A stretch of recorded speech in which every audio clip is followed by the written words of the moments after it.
Stacks of old photos in a dusty attic, memories and experiences shared from one loved one to another. This week on Real Talk with Micah Smith, we're taking a look at our personal stories and keepsakes. We're talking to the experts about the importance of saving them while sharing the best practices for preserving our own histories.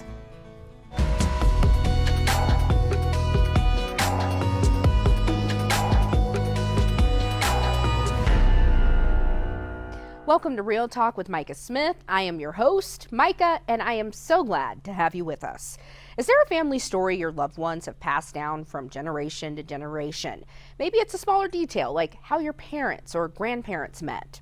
This episode, we are talking about the efforts underway in our state to save our personal stories and how those individual stories lead to an important collective history of all of us. From oral histories or collecting of firsthand accounts of past events through recorded interviews, to preserving mementos and photographs, physical representations of important events from the past. Our guests will discuss why they're making sure your stories and favorite items are not lost to time. We start with the History Colorado project called A Portrait of Colorado 150. The America 250 Colorado 150 Commission is partnering with History Colorado on this statewide storytelling initiative in honor of our state's 150th birthday, hoping to capture diverse voices and lived experiences of all Coloradans. I went to History Colorado to talk to Kim Kennedy White, History Colorado's Associate Curator of Oral History, who's leading the project. So Kim, why was it important to do this project? How did this idea come about? Sure. This is an opportunity for us to add important voices and diverse perspectives through oral histories to the History Colorado collection.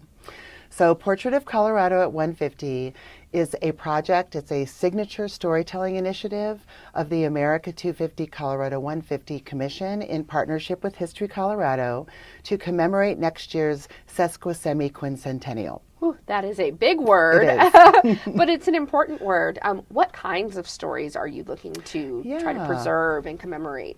So we're seeking to co-curate and add at least 150 individual stories to the History Colorado collection.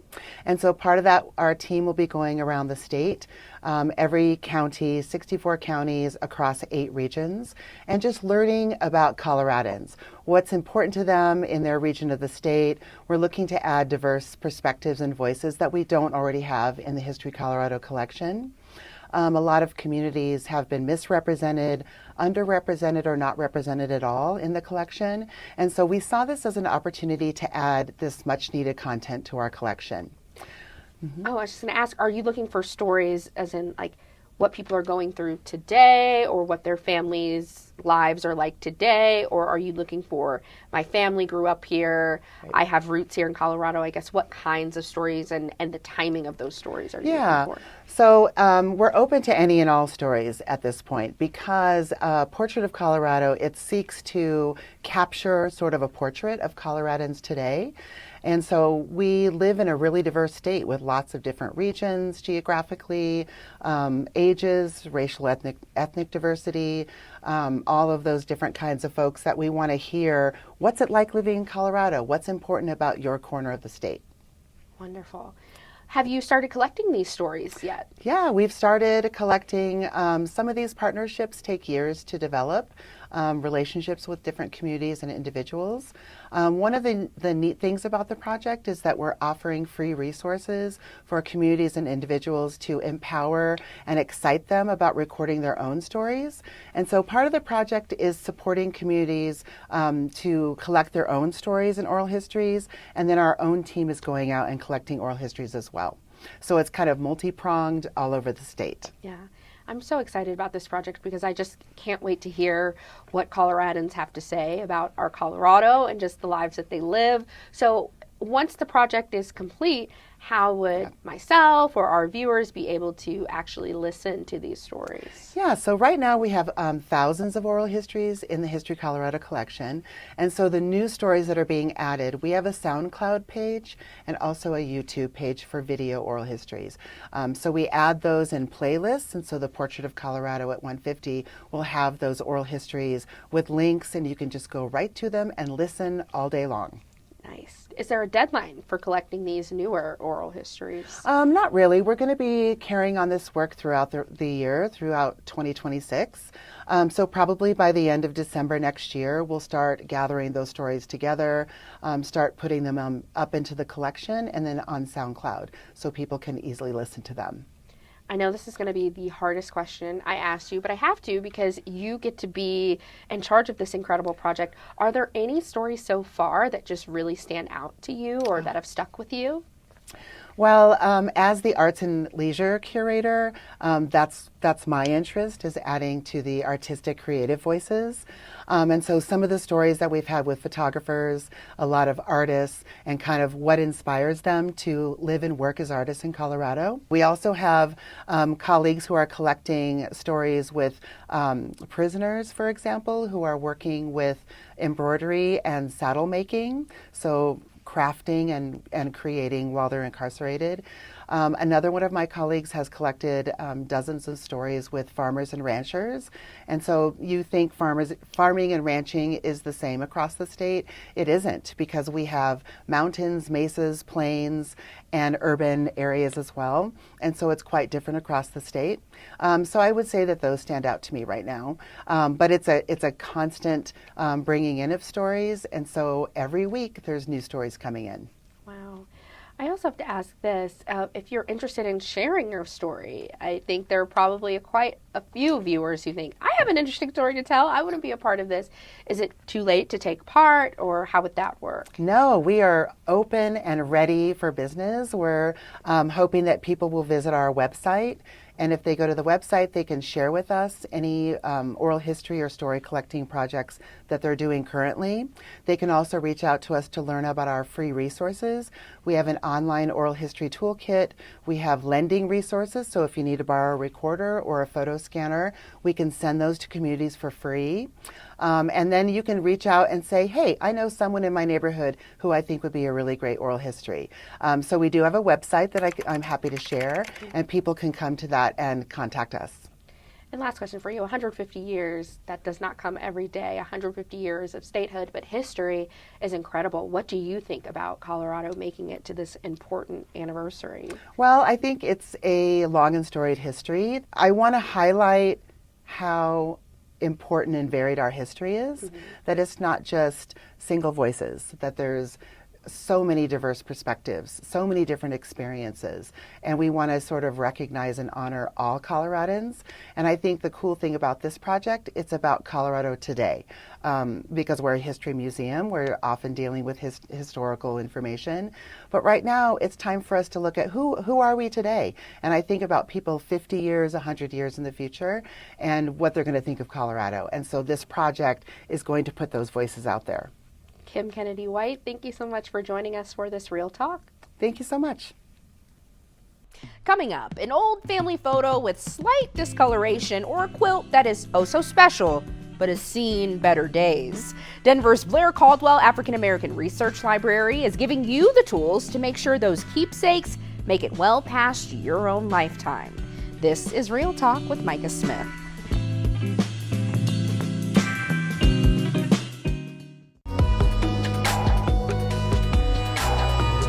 Welcome back to Real Talk with Micah Smith.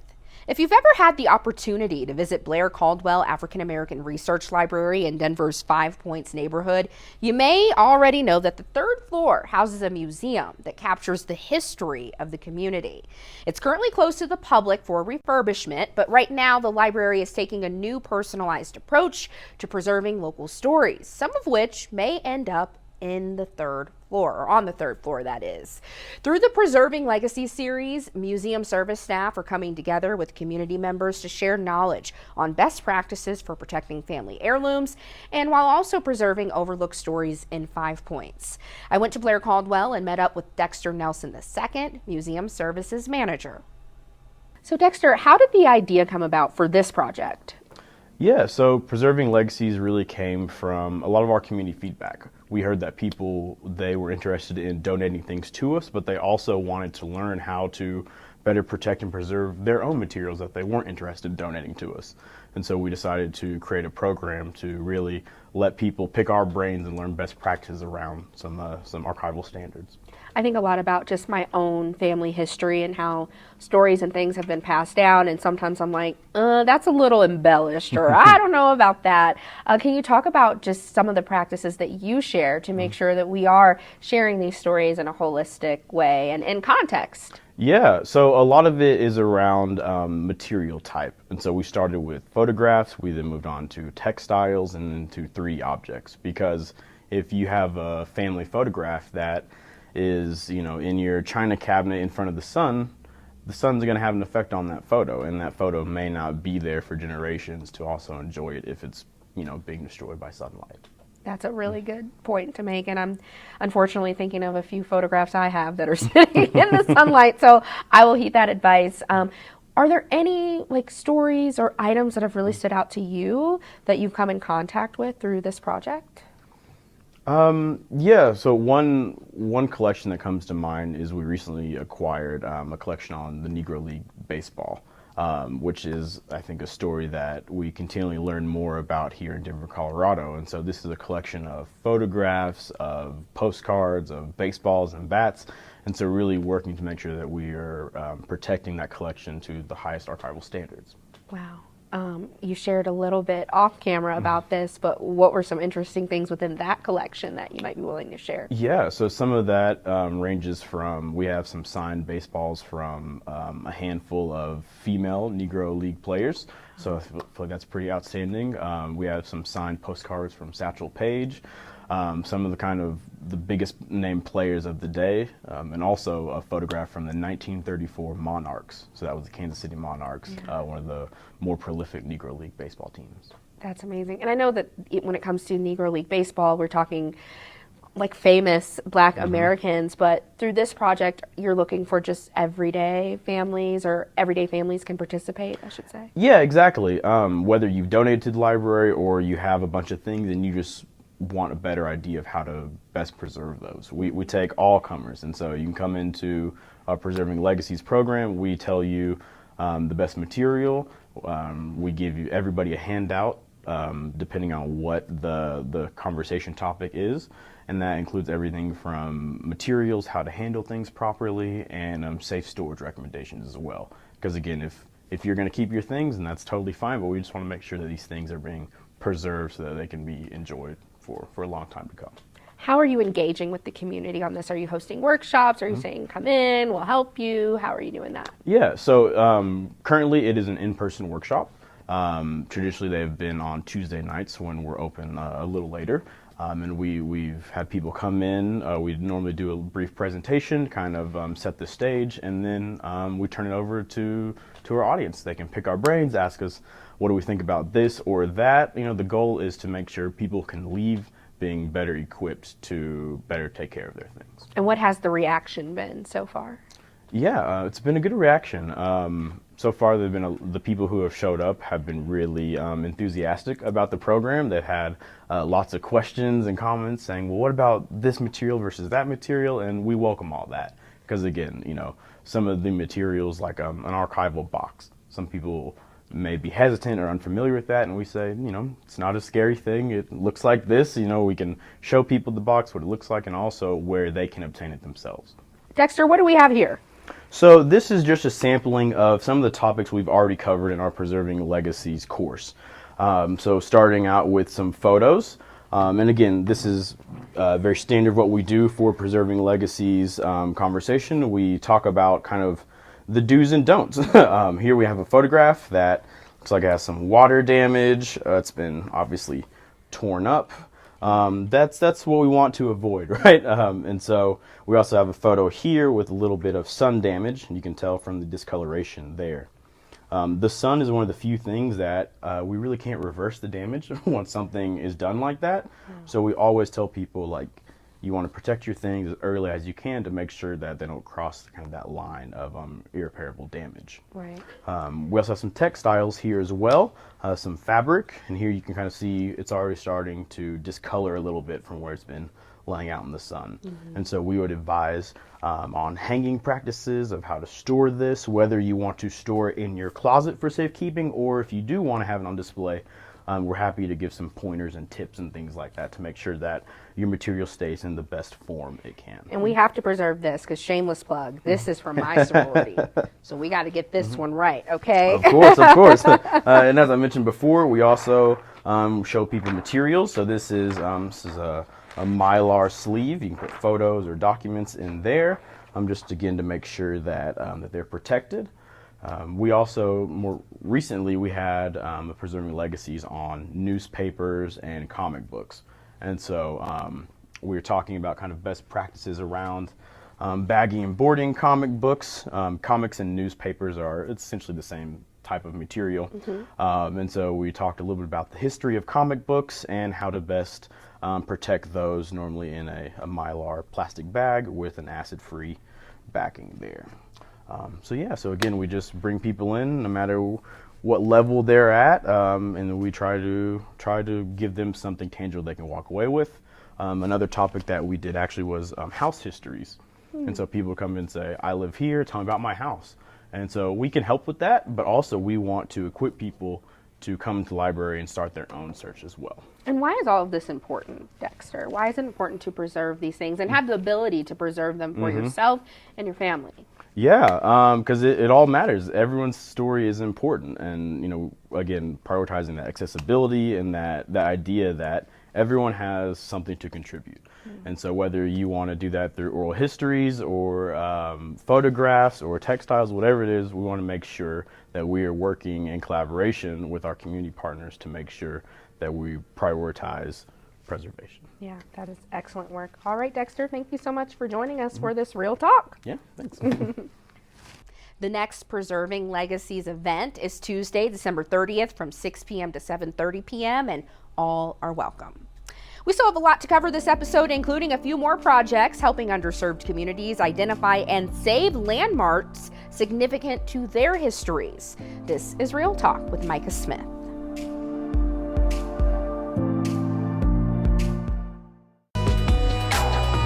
Welcome back to Real Talk with Micah Smith. This episode, we've discussed the current efforts underway to preserve personal histories throughout our state. I want to check back in on a few projects that work to gather undertold stories in an effort to give us all a better look at our collective history. In 2022, I first learned about the American Indian Indigenous Peoples Historic Context Study the City of Denver launched to designate and save Native American landmarks. Long before Colorado was a state, this land was native land. I think it's important to remember in the first place that all these places had indigenous names originally. And 5 years ago, Denver city leaders say they started taking an honest look at that history and how to preserve it. We all came together to look really deeply at our landmark preservation ordinance here in Denver. And during the course of that task force, we realized that only about 13% of our city's designated landmarks are designated for historically underrepresented or marginalized communities. Denver City Senior Planner Becca Deershaw says this led the city to update landmark designation criteria to include cultural significance. Then we also realized that you can't designate what you don't know exists. So with that in mind, we started the Denver in Context Historic Context series. And this historic context will be the second in that series, covering our Native American, American Indian, and Indigenous peoples communities in Denver. The city then hired a consultant to lead a project team made up of members of different Native American communities in Denver to ensure community voices led the effort and shared histories that they wanted to be told. After several years of community-driven engagement and outreach, I have an update for you. A draft of the American Indian and Indigenous Peoples Historic Context is ready for community members to review and offer feedback. The document includes an introduction, 8 chapters on the history and historic places of Denver's AIIP communities, and community recommendations. Once completed, it will guide inclusive preservation, land use planning, and city policy. The next preservation project we're highlighting takes us to Federal Boulevard in Denver, where earlier this year, Denver 7 reporter Richard Butler learned a very special community space will be given a monetary boost to preserve their structures and stories. It welcomes everyone from the Far East. Mimi Long is the owner of Trong On Gifts and property manager for the Far East Center, established by her family as refugees from Vietnam. My family's journey, we're going to go way back. Mimi's grandfather owned a bank in Vietnam and provided for the entire family, who would also help out at the bank. As war raged in Vietnam, everything changed for the Longs within an instant. Within 24 hours, they barged in and they said, if you want to live, you just get up and go with all your employees. The family had to leave Vietnam the next morning. Running and chasing after them while the bus is taking off. It's so sad. It's like making me tear up thinking about it. It's still difficult for Mimi to share the story of her parents, Fawn and Tom. Their journey to the States was rough. Fawn and Tom did not know each other at this point. Tom left Vietnam years ahead of Fawn. She was given a number of a sponsor to contact when she arrived in Colorado. In a beautiful turn of events, her sponsor was her now husband, Tom. Our anniversary is 45 years. The Longs opened a couple of businesses around Denver, but the family missed working closely together. So they decided to invest in a space that would allow them to bring their different businesses together. They came up with that. They were able to find an architecture person to come and give them the vision that they wanted the iconic gate of the pagoda, just to show that when you drive through there, you feel like you're at home, like you're driving through Asia somewhere. They chose the name Far East Center because Far East Center is to welcome everyone from the Far East, not only from Vietnam or China or anything, but it was to welcome everyone. The center's grand opening was in 1988, and to this day, the center is exactly what they envisioned it to be, a multicultural hub built for the East Asian community to somewhat have a piece of home right here in Colorado. We found out post-pandemic that only 4% of our state and national registry was in marginalized communities. History Colorado saw an issue and made an ambitious plan to address it. We're not really telling the total narrative of Colorado if we're excluding people, right? As part of their Colorado Heritage for All project, they plan to recognize 150 sites to be added to the State Register of Historic Places by the end of 2026. The Far East Center is one of them and is also receiving a $250,000 grant. Finally, we can show out. We've done the job and show this is the history landmark and let everybody future. Even one day I'm not here. We are not here, but still people can remember this center is a history. The funding will be used to do some remodeling and touching up the building to make sure it stays in great condition for the next generation to come. What they started, I hope that I can continue for not only me, but my kids and the younger community. And then hopefully my kids can continue that for future. In Denver, Richard Butler, Denver 7. Wow. What I love about all the preservation efforts we've shared is that they are community-led. They're led by people like you and me, just hoping to preserve a small part of history. And that is this week's episode of Real Talk with Micah Smith. We are so thankful that every week you choose to tune in for this real talk on issues that impact Coloradans who are often overlooked. If there's a real talk you would like to have, please let me know. You can send me an email at micah.smith@denver7.com. In the meantime, you can find all of our shows on denver7.com/realtalk. Have a great day.